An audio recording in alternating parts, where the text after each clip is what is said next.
santos nga ebanghelyo para yan ang adlaw. Pebrero 5, tuig 2026. Huwebes, han ikaupat nga simana, han katuigan.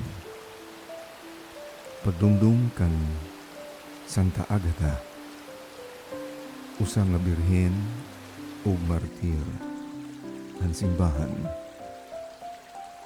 Kinuha di dahil ebanghelyo, sumala kan San Marcos, Kapitulo 6, versikulo 7, tubtub ngadto han 13. Gintirok ni Jesus ang 12 nga mga tinunan, ngan iya ginsugo hinpadis-padis. Tinagan niya hirahin gahom, hinpakadaog han mga yawa. Ngan gintugon hira niya, ayaw kamo pagdarahin bisan ano, haiyo paglakaton. Labot hintungkod, ayaw pagdarahin pagkaon. Hinsupot nga hinkwarta haiyo mga bulsa. Pagsuluot kamo hin sandalyas, kundi ayaw pagdarahin liluwanan. Gintugon bahira, kundiin kamo nga balay, karawata ngan pasaka. Pabiling kamo dida ngahaw, tubtub an iyo pagbaya, hiton nga dapit. Kun diri kamo karawaton, hausa nga dapit, o diri kamo pamatian, bayae, iton nga dapit. Katapos niyo, padpara, ang tapo-tapo, han iyo, mga tiil. Usa ini nga pahimangno, haira. Sanglit nagkalakat nga nagwali ira, nga kinahanglan bumaya ang mga tao, han ira mga sala.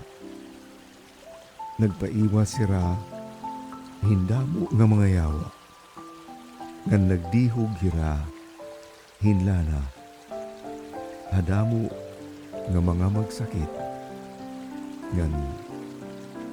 ngan ginupay, nira, hira. Ang ebanghelyo ang Ginoo. Pagdayawon ka, Kristo. Haliputay nga pamalandong han santos nga ebanghelyo. Yan ang adlaw. Iton sagod o iton kasing-kasing. Iton giimportante nga bahin, han maupay nga sumat. Amuan may mayaon nga krus. Kay pinaagi hini gintalwas ni Jesus ang kalibutan. Nga bisang pahabot nga han mga kakurian. Ang Kristiyano na ayon may pagtuo nga diri hiya pamabayaan ng Diyos. Nga hiya hinihigugma o paginginanuon.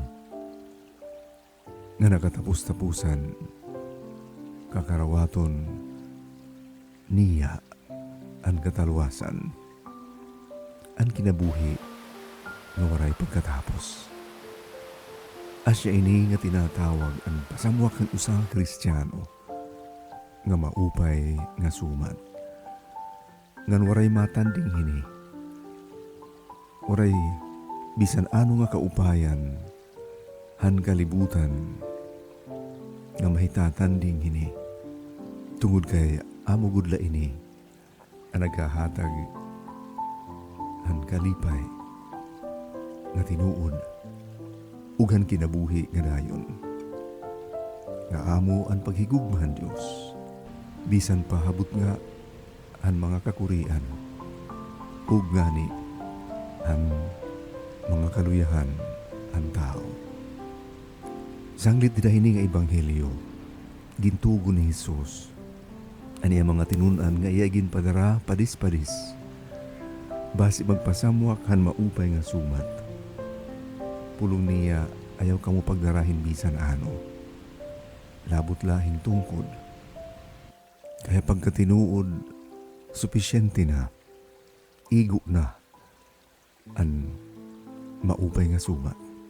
Diri na kinahanglan sa laduhan pahan mga balor nga tunanon. Bisan pa ang mga kahiwadnan nga pwede ihatag an kalibutan o an kinaadman o kalistuhan ang tao.